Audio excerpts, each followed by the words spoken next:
Isa namang Filipino-Canadian lawyer ang muling sasabak na magkapwesto sa Queen's Park sa halalan pa rin sa Ontario. Posible nga bang magkaroon na ng kauna-unahang Filipino member of Provincial Parliament? Kilalanin siya sa report ni Paula Saraza.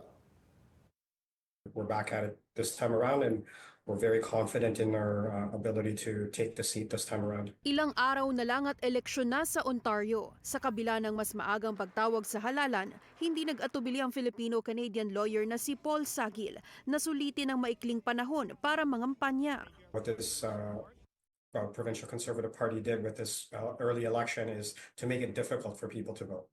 Right? We know that there's been a couple of snowstorms already. We know there's been challenges with, candidates being able to set up offices. They've basically made it really, really difficult, if not impossible, for some people to actually exercise their right to vote. Sa ikalawang pagkakataon, tatakbo muli bilang kinatawan ng Willowdale riding si Sagil sa ilalim ng Liberal Party. Tahanan ng Willowdale sa malaking immigrant population, kabilang na ang mga Pilipino. There's the Kababayan Multicultural Center that is at Bathurst and Finch. Along Steeles, there's a lot of residential neighborhoods and apartment buildings where there's a lot of Filipinos. Willowdale is a place where we belong, and it's a place that deserves representation. Kaya sa kanyang plataporma, prioridad daw ang edukasyon at healthcare, mga bagay na mahalaga para sa komunidad. Itutulak daw ni Sagil na masigurong may access ang mga residente sa family doctor. Gayon din ang pagpapatayo ng 70 pang mga paaralan.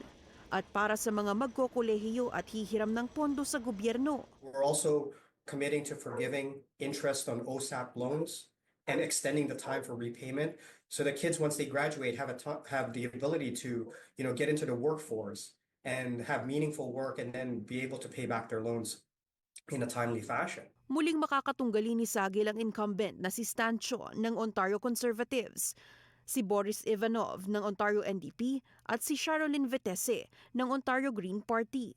People associated the environment with a cost issue, that it was going to cost money in order to care for the environment, not realizing that if you have a healthy environment, then you have a healthy society. Ani Vitesse, isang member of Provincial Parliament na may malawak na kaalaman sa climate change ang kinakailangan ng riding.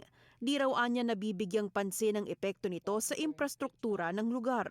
I would get more money from the province and from the federal government in order to meet the needs of our residents here, to reduce property taxes, to make it a more livable part of the city. The advantage of Willowdale is that we have so many conveniences that we can live and work here, and I'd like to see that restored. Sa kabila ng pagkakaiba ng partido, parehong naniniwala sina Vitesse at Sagil na panahon na para sa pagbabago sa Willowdale.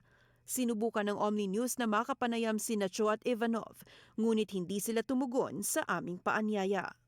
Healthcare, education, affordability. That's what matters to Ontarians. That's what matters to our community.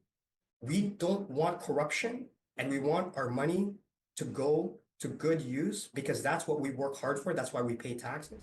Isa lamang si Sagil sa 3 Filipino-Canadians na nangangarap magkapwesto sa Queen's Park at maging kauna-unahang Filipino member of Provincial Parliament. Gaganapin ang Ontario Provincial Elections sa February 27.